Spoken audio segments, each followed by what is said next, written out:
Nahdlatul Ulama itu sudah 95. Berarti sebelum adanya Indonesia, Nahdlatul Ulama sudah terbentuk terlebih dahulu. Dan satu-satunya organisasi Islam, satu-satunya organisasi Islam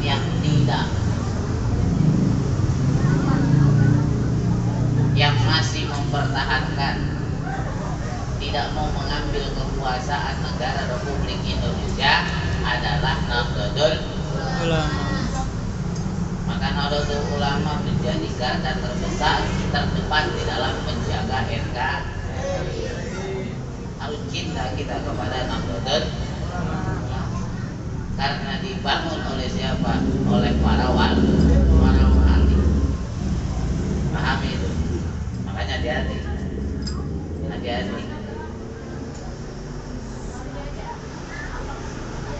Hati-hati yang suka mencaci maki para alimul ulama yang ada di Nahdlatul Ulama. Apalagi sekarang itu alhamdulillah, maka benar kata Kiai Haji Maimun Zubair almarhum, Indonesia akan tetap ada, Indonesia akan tetap tegak kalau dua hijau ini masih berdiri tegak. Mana dua hijau ini? Yang pertama hijau TNI. Apa yang pertama? Hijau TNI. Yang kedua hijau Nahdlatul Ulama. Tenang aja, Indonesia nggak akan hancur.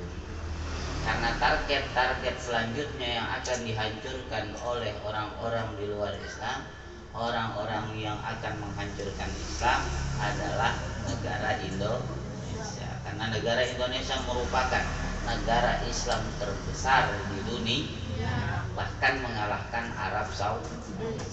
Silahkan buka di internet. Jadi nggak lihat di internet tuh. Gitu katanya. Penduduk Indonesia itu mayoritas adalah umat Islam. Awas. Penduduk Indonesia adalah mayoritas umat Islam. Gitu, Pak. Maka kita bacakan suratul Fatihah ya, kepada para pendiri Nahdlatul Ulama, kepada para guru-guru kita yang ada di Nahdlatul Ulama, baik yang telah meninggal maupun yang masih ada. Yang masih ada kita doakan supaya guru-guru kita semua pada disehatkan badannya oleh Allah Subhanahu wa taala, dipanjangkan umurnya oleh Allah Subhanahu wa taala, dan dikuatkan di dalam dakwahnya oleh Allah Subhanahu wa taala, dan kepada para muassis, para pendiri-pendiri NU yang telah meninggal dunia, para pengurus NU yang telah meninggal dunia, mudah-mudahan diterima iman Islamnya oleh Allah Subhanahu wa taala, dan dikuburnya dijadikan raudhah min riyadil jannah. Amin ya Allah ya rabbal alamin. Terkhusus kepada guru saya yang kemarin jam 5 baru meninggal dunia ya, yaitu Kiai Haji Ahmad Bukhari, pimpinan Pondok Pesantren Darul Adnan di Cianjur. Beliau meninggal sedang ngajar. Beliau meninggal sehari sebelum dia ngajar, sehari setelah dia ngajar. Itu ngajarnya online. Lagi ngajar online itu kemudian dia lemes. Kata dia, kepala saya pusing aduh. Ya, kemudian lemes, itu ngajar online yang nonton ratusan orang. Sedang ngajar online kemudian lemes, kemudian dibawa ke rumah sakit. Jam 5-nya itu meninggal. Itu luar biasa. Itu dulu di pondok itu beliau sangat senior saya dulu, rohis di pondok itu memang santri yang sangat soleh, santri yang sangat pintar, dan santri yang sangat dicintai oleh guru saya, yaitu Kiai Haji Mahmud Mutlika Hanafi. Beliau meninggal luar biasa. Itu guru saya itu luar biasa. Kiai Haji Ahmad Bukhari tersebut dulu ketika nyantren itu orang yang nggak pernah marah. Nggak kayak saya marah dulu ya. Itu orang yang nggak pernah marah. ngomongnya lemes bisa, mau ama yang gede ataupun yang kecil, nggak pernah marah. Saya diajar sama dia luar biasa. Maka kita mendoakan mudah-mudahan beliau diterima oleh Allah Subhanahu wa taala. Amin. Ala hadhihi wa li kulli niyatin shalihah wa ila hadratin Nabi Muhammadin sallallahu alaihi wasallam. Al-Fatihah. A'udzu billahi minasy syaithanir rajim. Bismillahirrahmanirrahim. Alhamdulillahi rabbil alamin arrahmanir rahim maliki yaumiddin. Iyyaka na'budu wa iyyaka nasta'in ihdinas siratal mustaqim. Shiratal ladzina an'amta 'alaihim ghairil maghdubi 'alaihim waladdallin. Amin. Rabbighfirli wa liwalidayya amin. Baik para hadirin wal hadirat yang dimuliakan oleh Allah Subhanahu wa taala, kita membuka suatu kitab, yaitu kitab Syu'bul Iman ala Madlumati ala Madlumatil Qawmi Utuqiyah. Yang punya kitab, yang bisa bawa kitab silahkan bawa aja kitabnya setiap bulan. Dan di situ sudah saya fotokopi daripada nazuman kitab Syu'bul Iman, ya, kitab Qawmi Utuqiyah. Nanti di dalamnya menceritakan apa? Bismillahirrahmanirrahim. Alhamdulillahilladzi tasofa bil kamala. Alhamdulillahilladzi, alhamdu segala puji bagi Allah. Segala puji milik, segala puji yang empat, ya, tertentu kepada Allah. Siapa Allah ini? Alladzi kita sofa kemarin, alladzi, awas kelas kau dipahami. Ini yang para alumni awas yang pernah belajar nahu, ulang sedikit. Alladzi kalimat apa? Isim biloro. Kalimat isim apa? Isim mabni apa mu'rab? Mabni apa mu'rab? Isim mabni. Isim yang kagak berubah akhirnya. Aku dia mah. Isim yang kagak pernah berubah akhirnya disebut dengan isim apa? Isim mausul. Apa paham? Isim mausul itu adalah kata sambung menjelaskan kalimat sebelumnya. Benar gak? Jadi Allah itu alladzi tasofa, yang mempunyai sifat atau yang kesifatan bil kamali, dengan sifat yang maha sempurna. Allah itu mempunyai sifat yang maha sempurna. Maka jikalau ada orang Islam yang menganggap Allah itu ada punya kekurangan, oh berarti orang itu sudah apa? Sudah kufur. Mas pahami? Paham? Allah punya sifat sempurna.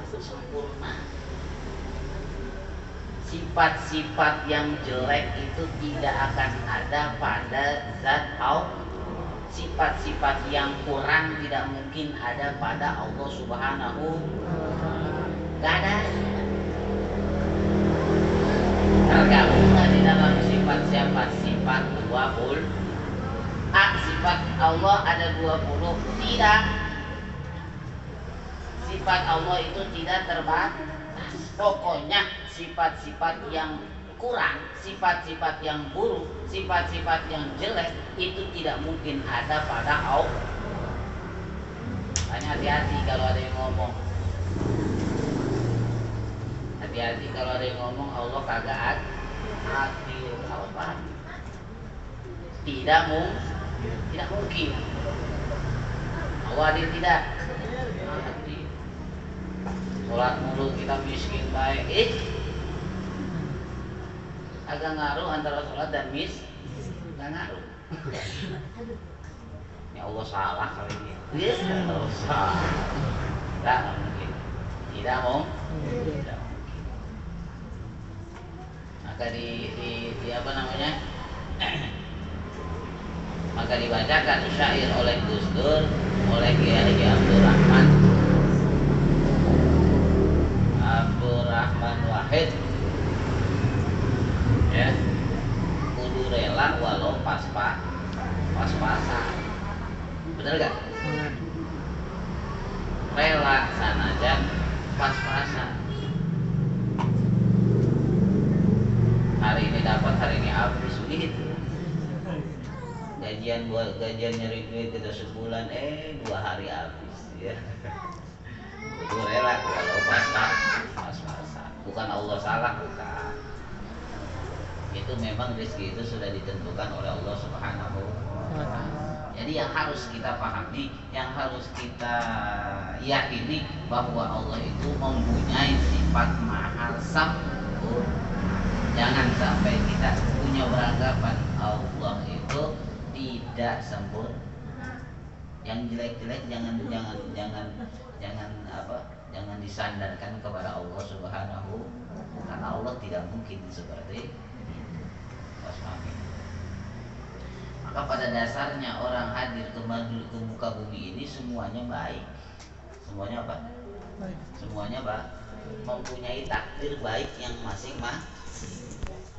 Takdir dalam kitab tauhid itu, takdir dari Allah itu semuanya baik buat manusia.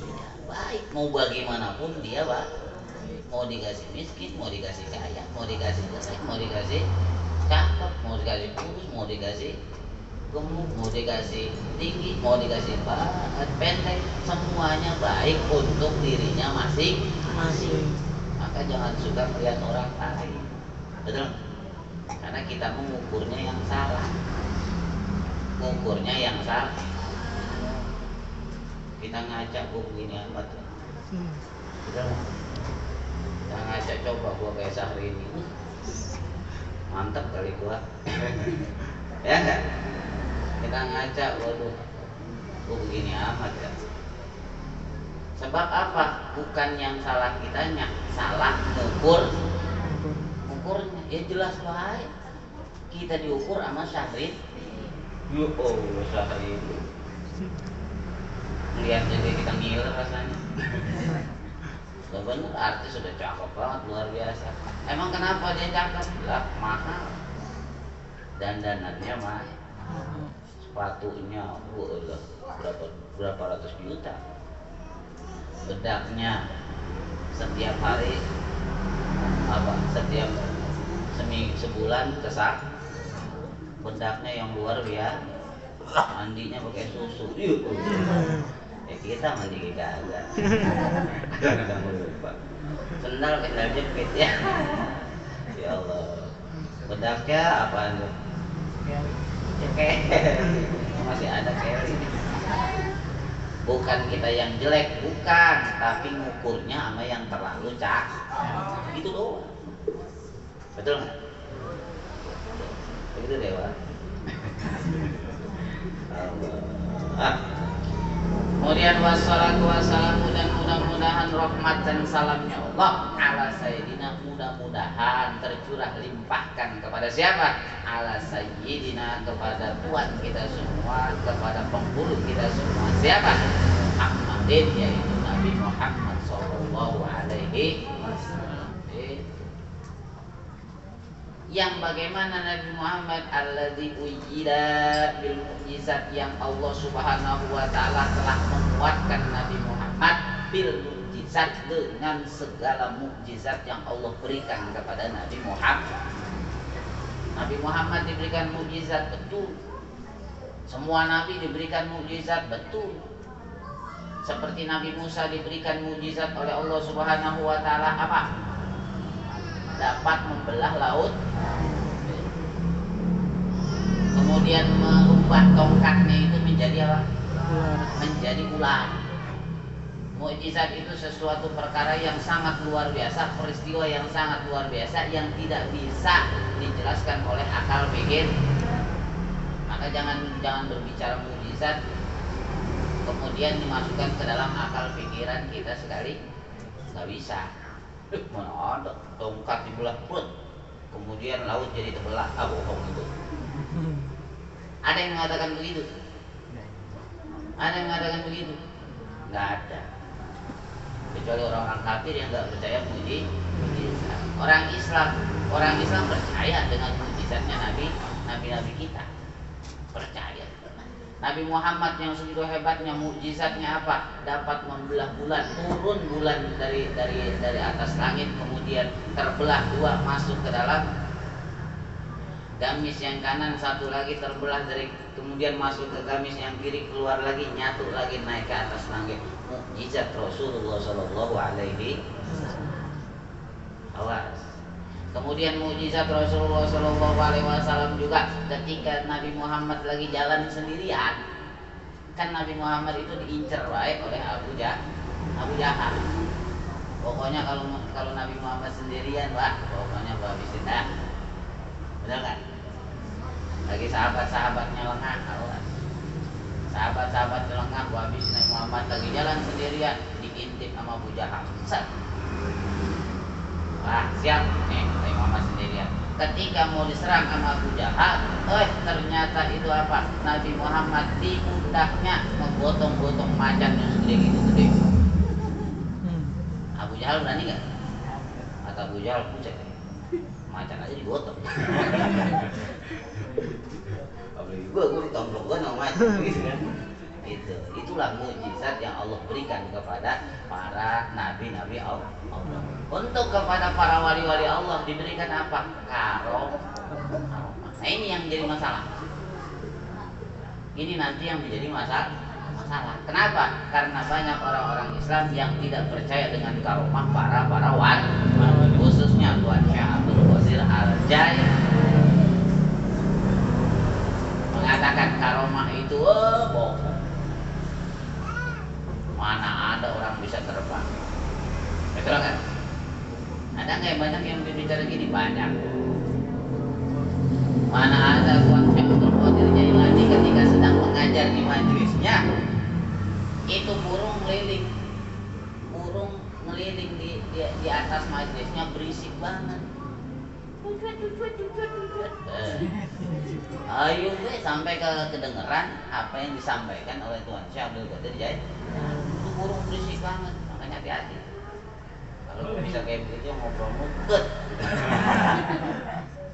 Kata Tuan Syekh, burung, angin, ambil tuh burung, langsung tuh burung pecah, hancur berkeping-keping tuh burung. Hari itu juga, makanya hati-hati kalau ngobrol muket. Ngaji ngobrol. Angin, ambil tuh dia, hancur. Ya untung gua. Bukan Tuan Syekh. Untung lagi gua bukan wali. Kalau gua wali repot juga, udah hancur banget. Aduh ampun. Itu burung hancur, berkeping-keping. Selesai ngajar baru diambil tuh diambil tulang-tulang daripada pecahan-pecahan burung tadi, lalu dia mengatakan Bismillahirrahmanirrahim. Wah, terbang dengan izin Allah Subhanahu. Burung pergi lagi, terbang lagi tuh burung. Kira-kira besok burung balik lagi nggak? Kamu bakal ngeri. Saya pengen juga nyelem gitu. Dewa, ambil angin. Anjir. Mudahan gue hidupin lagi. Aduh ampun. Tapi itu tapi itu karomah itu nggak bisa buat main. Wali itu nunjuk pohon sesuatu, bisa jadi emas, bisa gunung dijadiin emas, bisa. Tapi itu kan wali, bukan jin. Ya, kalau kita bisa begitu, bisa apa juga kita tunjuk jadi emas. Emas tuh.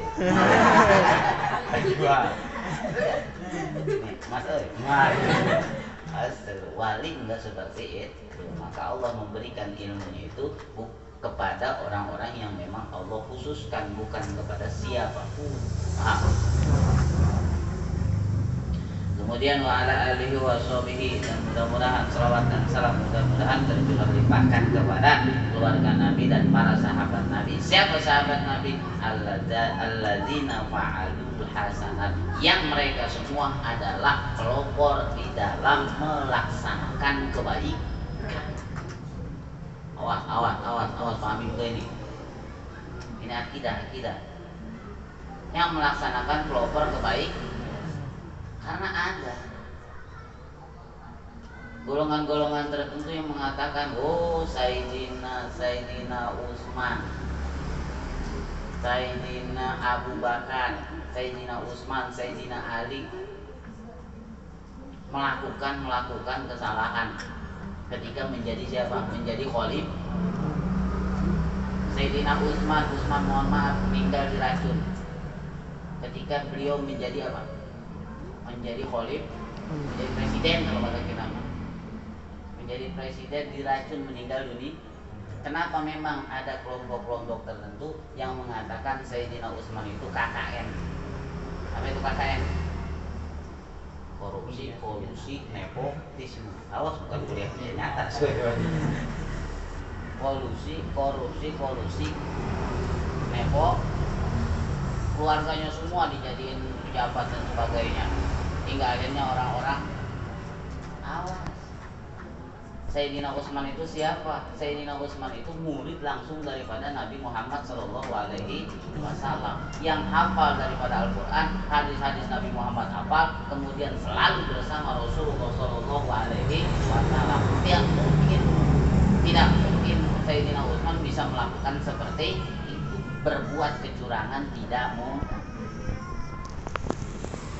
Kemudian siapa? Sayyidina Umar juga sama.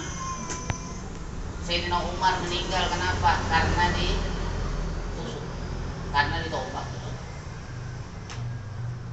karena ditusuk. Sayyidina Umar meninggal ketika sholat subuh ditusuk. Ditusuk. Setelah 3 hari setelah itu Sayyidina Umar kemudian meninggal dunia.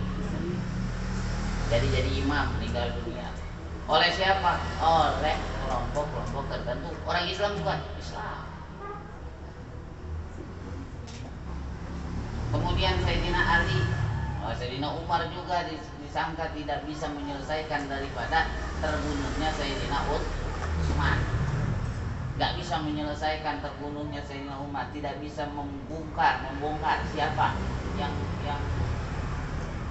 meracuni daripada Sayyidina Utsman. Wah, disangka Umar sekongkol kali. Betul, Umar sekongkol kali. Kemudian Umar meninggal, ganti siapa? Sayyidina Ali karamallahu. Ali juga di masa kepemimpinannya terakhir, Ali juga dibunuh oleh siapa? Ibnu Muljam. Ibnu Muljam itu orang yang hafal Quran. Berikut dengan tafsirnya luar biasa. Bahkan pernah diutus oleh Rasulullah untuk mengajarkan orang untuk belajar untuk mengenal mengenal Al-Quran. Kemudian apa? Di akhirnya beliaulah yang pertama membunuh daripada Sayyidina Ali. Dialah yang membunuh Sayyidina Ali. Makanya hati-hati.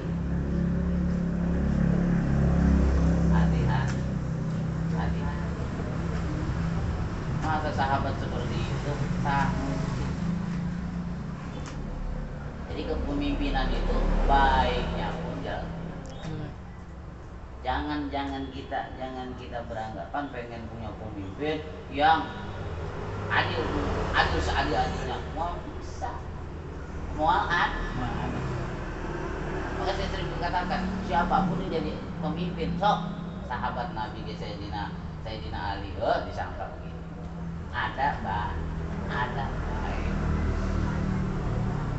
Ada baik yang tidak sepakat. Makanya Indonesia luar biasa. Ya, Indonesia luar biasa. Walaupun konflik ada baik, kagak setuju dengan pemerintah. Enggak setuju dengan pemerintah, kebijakan pemerintah, alhamdulillah kita mah negara konflik terbaik. Kenapa? Tidak terjadi pertumpahan darah. Betul nggak? Coba kita lihat di luar, main serang-serangan, main bunuh-bunuhan. Betul nggak? Ibu menggulingkan itulah dan sebagainya. Ini kita harus paham, perkuat akidah kita, akidah Ahlus Sunnah wal Jamaah. Jangan sampai seperti itu. Jangan sampai kita beranggapan bahwa pembunuh itu adalah baik. Jihad, wah bahaya, betul kan? Bahaya. Kemudian siapa lagi itu siapa lagi para sahabat-sahabat Nabi dan keluarga Nabi? Wajtinabul munkarat, orang-orang yang menghindari daripada perbuatan-perbuatan munkar. Jangan disangka perbuatan munkar itu sahabat Nabi melakukan, tidak ada. Bahkan awas, istri Nabi Siti Aisyah pernah dituding bersih, itu bahaya. Istri Nabi Siti Aisyah itu tidak mungkin terjadi, karena Siti Aisyah termasuk ummahatul mukminin, sebagian daripada istri-istri umat bahaya. Paham. Tapi mudah-mudahan kita mengaji mual bisa seperti itu, mual punya pemikiran yang seperti itu. Ngaji yang benar, ngaji lihat di YouTube, boleh yang lihat di YouTube, boleh, silahkan, udah kan? Tapi lihat dulu ustadz-ustadznya yang bagaimana itu, ustadz-ustadznya yang bagaimana, karena berdirinya dulu Nahdlatul Ulama berdiri, ya, sebelum Nahdlatul Ulama berdiri, Kiai Haji Hasyim Asy'ari dengan para sahabat-sahabatnya itu yang menjaga tetap makam Rasul masih ada sampai sekarang. Alhamdulillah makam Rasul masih ada, peninggalan sejarah Rasul masih ada. Kenapa? Dulu pemerintah Arab Saudi mau menghancurkan itu semua, mau dihancurin. Kenapa? Memang biar supaya makam Rasul dibongkar, makam Rasul dipindahkan, supaya apa? Supaya orang kagak pada ziarah ke makam Rasul. Mereka beranggapan begitu. Oh, syirik hukumnya ziarah kok. Orang-orang Wahabi awas bahaya. Makanya pemerintah Arab Saudi dulu mau menghancurkan, maka datanglah utusan dari Indonesia yang disebut dengan Komite Hijaz, diketuai oleh siapa? Oleh Kiai Haji Hasyim Asy'ari. Berangkat sono ke Arab Saudi, ngomong sama siapa? Sama Raja Arab Saudi. Hingga akhirnya buatlah perdebatan erat, hingga akhirnya dia setuju. Ya, hingga akhirnya dia setuju untuk tidak membongkar makam Nabi. Karena ini luar biasa. Makanya hati-hati kalian nanti. Katanya ini mah ya. Kalau ke ziarah ke makam Nabi itu, laskarnya langsung keras sekali. Apalagi kita pengen nangis, waduh bahaya. Haram gitu. Ya akhi, haram musik. Gitu katanya, musik kalau bejat. Karena kita di akidah kita Ahlussunnah wal Jamaah sunnah untuk ziarah ke khususnya ke makam-makam para wali, makam-makam Nabi, kemudian makam-makam orang-orang soleh. Itu. Syirik apa enggak? Yang enggak. Yang syirik itu minta ke kuburan, betul nggak? Minta ke kuburan itu syirik. Kalau mintanya nggak ke kuburan, tetap minta kepada Allah. Kita ngedoain orang yang ada di kubur tersebut supaya diampuni dosanya oleh Allah Subhanahu Wa Taala. Emang nggak boleh. Kalau dia kan potong habis, pokoknya jarang syirik. Ntar dulu orang-orang Ahlussunnah wal Jamaah itu dilihat dulu di mana syiriknya, maka harus ngaji usul fikih. harus ngaji asbabun nuzul. Anggur ngaji asbabun wurud. Sebab turunnya hadis itu kenapa? Kenapa kok sampai dilarang oleh Rasul? Begitu doang. Makanya hati-hati kalau kita ngaji hadis, baca buku, kok beli buku kedoyan sama Islam gitu, kedoyan sama Islam. Tobat, beli buku banyak sebanyak-banyaknya. Buku apa? Buku hadis. Beli buku tafsir Al-Qur'an, beli buku terjemah Al-Qur'an, langsung dibaca. Oh begitu ceritanya ya. Iya. Oh, besok ngobrol gitu lah. Orang baru demen sama Islam kan ngomong udah agama mulu. Pokoknya agamais banget. Ngobrol sedikit dia langsung ceramah. Itu orang yang baru resep kepada baru resep kepada agama. Salah apa tidak? Enggak salah. Emang seperti itu.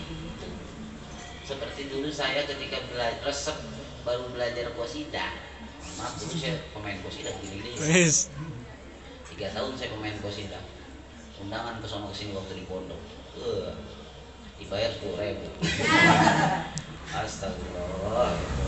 Dari Sukabumi ke Lengkong itu jaraknya 4 jam. Saya sampai muntah-muntah di sana. Naik mobil muter-muter gitu di Japan. Cuman buat main qasidah. Dibayar 10.000 sampai muntah-muntah saya.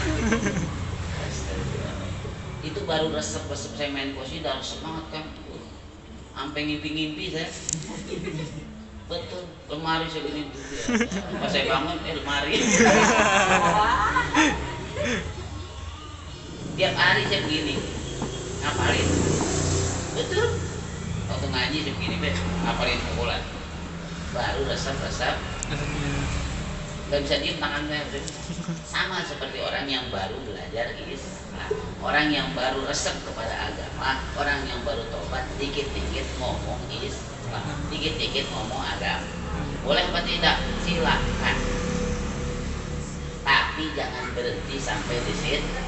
Harus belajar ngajinya lebih jauh, supaya kita tahu, ternyata Islam itu bukan itu doang.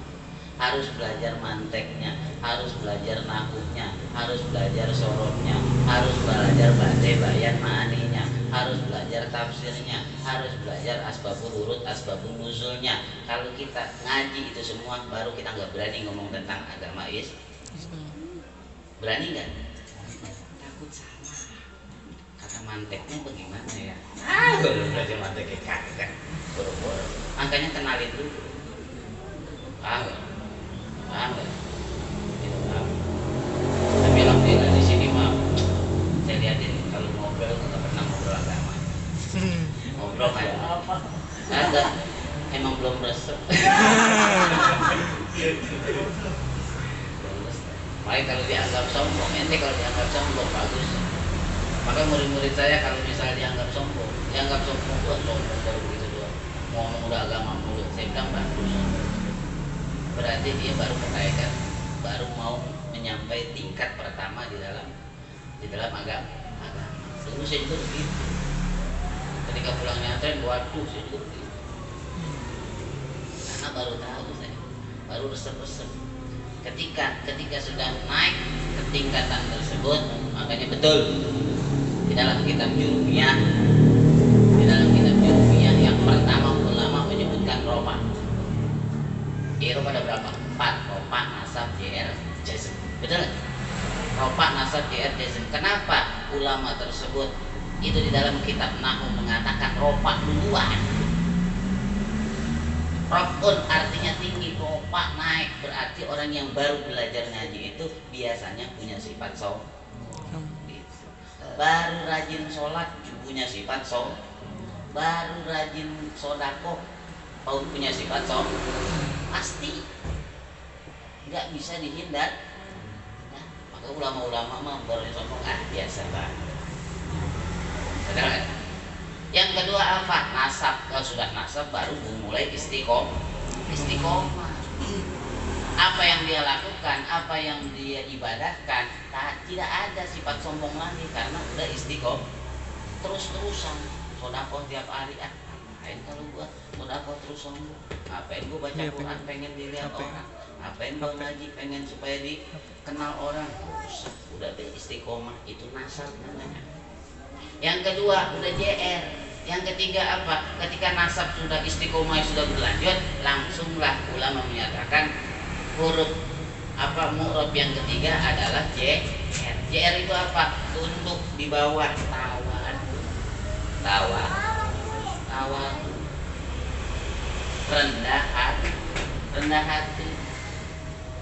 Jadi mau dihina mau bagaimana, biarin. Gak ada yang miskin kayak kiai, biarin. Betul nggak? Rendah hati, gak ada sifat sombong, gak ada sifat-sifat yang lain. Itu sudah tawa jazm, itu tingkatan ketiga. Yang terakhir baru jazm, apa yang keempat jazm, apa jazm? Sukun berarti sudah tetap diam dia, nggak banyak mau. Betul nggak? Orang yang baru ngaji, ngomong itu baru ngaji, tingkatan pertama. Maka ropa itu harus dilanjutkan. Jangan sampai berhenti di ropa, maka sombong terus sampai hari kiamat. Sampai kiamat adalah sampai mati. Sombong terus ropa, dia belum sampai nasab kok. Betul nggak? Padahal sombong sifatnya pertama. Hati-hati. Itulah saudara hadirin sekalian, mudah-mudahan saya nggak mau lama-lama ya. Mudah-mudahan pengajian kita ada manfaatnya dan mudah-mudahan kita semua dapat mengambil hikmah daripada kalam-kalam ulama. Kita belum baca kitabnya, kitab Qur'an ini baru muko. Mudah-mudahan kita senantiasa disehatkan badan kita oleh Allah Subhanahu wa taala dan diberikan taufik dan hidayah oleh Allah Subhanahu wa taala di dalam mencari ilmunya Allah Subhanahu wa taala. Amin ya Allah ya rabbal alamin. Wallahul muwaffiq ila aqwamit thoriq wal 'afwu minkum. Wassalamualaikum warahmatullahi wabarakatuh.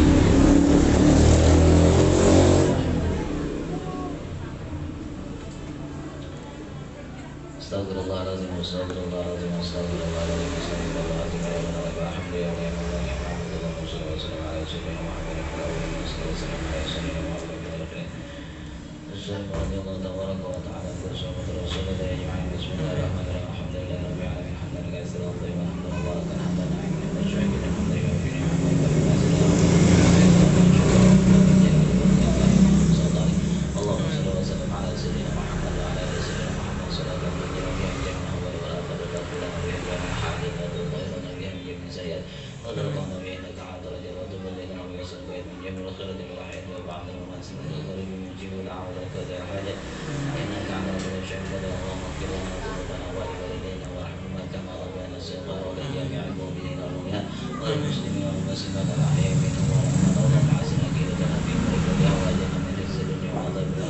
Allahumma inna nas'aluka salamatan fid dunya wad dunya wal akhirah wa 'afiyatan fil jasad wa ziyadatan fil 'ilmi wa barakatan fil rizqi wa rahmatan fil qalbi wa rahmatan 'inda al-maut wa rahmatan ba'da al-maut. Allahumma hawwin 'alaina ya rabbi syaddatul maut wa najatan min an-nar wa 'afiyatan rizq. Rabbana la tuzigh qulubana ba'da idh hadaytana wa hab lana min ladunka rahmatan innaka antal wahhab. Amin. Rabbana hab lana min azwajina wa dhurriyyatina qurrata a'yun waj'alna lil muttaqina imama. Allahumma ij'al awladana wa dhurriyyatana min ahli al-'ilmi wal khair wa taj'alna wa iyyahum min ahli syarri والضير. اللهم أحينا بحياة مولانا ومن سنة الشهداء والشهداء ونفي سنة الأولياء مع الأنبياء عليهم الصلاة والسلام. وصلى الله على سيدنا محمد وعلى آله وصحبه وسلم. سبحان ربك رب العزة عما يصفون والحمد لله رب العالمين.